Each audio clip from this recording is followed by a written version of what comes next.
protože se zlomil a radši šetře na automobil. Tak se těšíme na Ježíška, co pak nám letos naděli.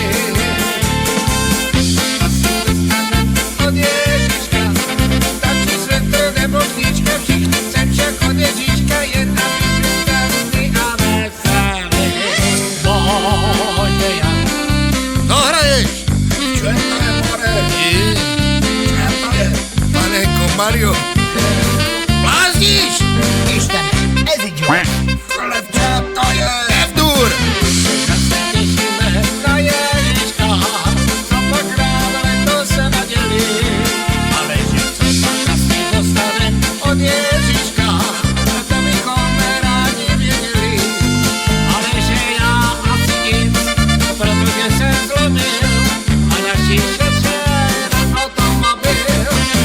Tak se těšíme na Ježíška, co pak nám letos se naděli.